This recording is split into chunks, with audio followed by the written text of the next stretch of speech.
तो चलिए आइए अब हम लोग आगे पढ़ते हैं possible areas of self employment. अब सेल्फ एम्प्लॉयमेंट के क्या क्या एरियाज हैं, आइए हम लोग ये देखेंगे। Having read about the characteristics of self-employment, you may likely to know about the areas in which self-employment is possible. अगर आप हमारे वीडियोस को लाइन से देख रहे हैं तो हम लोग आगे इसके कैरेक्टरिस्टिक्स के बारे में पढ़े थे, इसकी विशेषताओं के बारे में पढ़े थे। तो अब चलिए यहाँ पे हम लोग देखेंगे कि जो सेल्फ एम्प्लॉयमेंट है वो किस किस एरिया में पॉसिबल है। In the process of career planning, you may consider the following areas of self-employment opportunities. अगर आप अपने भविष्य के बारे में सोच रहे हैं, अपना करियर बनाने के बारे में योजना बना रहे हैं, तो आप इन पॉइंट्स को ध्यान में रखिए, आपको काफी आसानी मिलेगी अपना करियर चूज करने में। सबसे पहला, small scale retail business. Single owners can easily start and manage small business units profitably with the help of 1 or 2 assistants. It can be a grocery store, a stationery shop or a clothes store, etc. छोटे स्तर पर retail business, फुटकर व्यापार आप कर सकते हैं। इसमें एक व्यक्ति मालिक हो सकता है, वो खुद बिजनेस को स्टार्ट करता है, मैनेज करता है और जितना पैसा होता है वो खुद के पास रखता है जो उसकी कमाई है। अब ग्रोसरी शॉप हुआ, स्टेशनरी शॉप हुआ, क्लोथ स्टोर हुआ, इसका मालिक एक होता है, लेकिन ये एक या एक से अधिक 2-3 असिस्टेंट रखते हैं, लेबर रखते हैं, ताकि बिजनेस को वो आसानी से चला सकें। Providing service based on individual skills. अब इंडिविजुअल स्किल्स के हिसाब से सर्विसेज भी होते हैं, जैसे services which can be rendered to customers by individuals on the basis of specialised skill can also be taken up by way of self employment. अब देखिए, सेल्फ एम्प्लॉयमेंट में अगर कोई व्यक्ति आना चाहता है जिसके पास किसी चीज का स्किल है, स्पेशलाइज्ड है वो उसमें, तो भी वो कर सकता है। अब क्या सर्विसेज है आइए देखिए। Repairing bicycle and scooters. अब सब तो बाइसाइकिल नहीं बना सकता, स्कूटर नहीं बना सकता, तो स्पेशलाइज्ड स्किल है। Watches and clothes, tailoring, hair dressing etcetera. अब हेयर ड्रेसिंग का मतलब होता है सैलून में जो हेयर कटर होता है। Can be undertaken as individualised service to customers. ठीक है। Occupation based on professional qualification. अब आपका जो प्रोफेशनल क्वालिफिकेशन है उसके ऊपर बेस्ड करके आपका ऑक्यूपेशन होता है।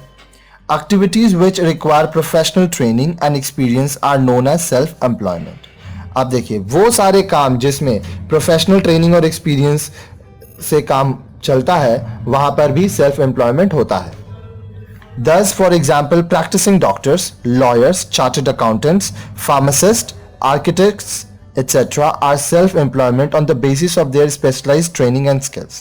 तो कौन है? डॉक्टर्स जो प्रैक्टिस कर रहे हैं, lawyers, chartered accountant, pharmacist, architects, ये लोग सेल्फ एम्प्लॉयमेंट में है और इन लोगों को स्पेशलाइज्ड ट्रेनिंग और स्किल मिला है। They have small establishments like a clinic, office space, chamber, etc. and offer services to clients with the help of 1 or 2 assistants. अब इनका छोटा क्लिनिक होता है या तो ऑफिस होता है, चैम्बर होता है, वहाँ पे लोग आते हैं और सर्विस लेते हैं। और उन ये जो होते हैं लोग, जैसे डॉक्टर हुए, लॉयर हुए, चार्टर्ड अकाउंटेंट्स हुए, फार्मासिस्ट हुए, आर्किटेक्ट्स हुए, ये 1 या 2-3 असिस्टेंट भी रखते हैं ताकि कस्टमर्स को संभाला जा सके। Farming on A small scale. Opportunities are also there for self-employment in small-scale farming activities like dairy, poultry, fishery, horticulture, sericulture, etc.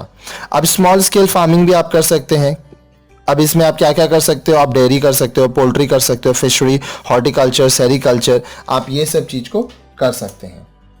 Village and cottage industries, ये सब के बारे में आई के वीडियोस में भी हम लोग बताए थे, रिपीटिशन है, वापस पढ़िए। जितना ज़्यादा चीज़ों को पढ़ेंगे उतना आपको याद होगा और आप अच्छे से एग्जाम में लिख पाएंगे और लोगों को समझा भी पाएंगे। Activities like hand spinning and weaving, hand knitting, stitching garments etcetera can be taken as self employment. These may be based on traditional inherited skills.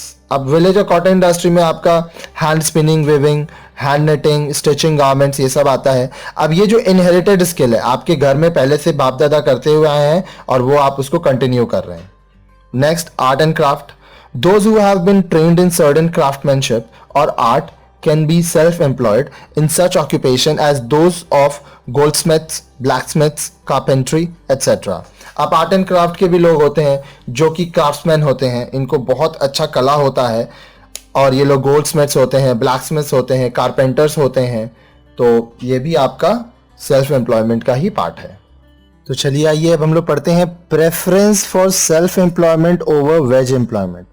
अब वेज एम्प्लॉयमेंट के ऊपर सेल्फ एम्प्लॉयमेंट पे लोग प्रेफर क्यों करें? Self employment is often regarded better than veg employment for the following reasons. अब हम लोग ये 3 रीजंस देखेंगे। इन 3 रीजन से हम लोग को समझ में आएगा कि सेल्फ एम्प्लॉयमेंट को ज़्यादातर लोग वेज एम्प्लॉयमेंट से अच्छा क्यों मानते हैं। पहला, self employment offers opportunities for using one's own talent for one's benefit. You can use your ability and time in most profitable manner through self-employment. Self-employment क्या है? एक व्यक्ति अपना टैलेंट अपने फायदे के लिए इस्तेमाल करता है, साथ ही साथ अपने एबिलिटी और टाइम को सबसे अच्छे तरीका से प्रॉफिटेबल मैनर में यूज करता है, वो सेल्फ एम्प्लॉयमेंट है। Self employment is possible even without large resources of capital and other facilities.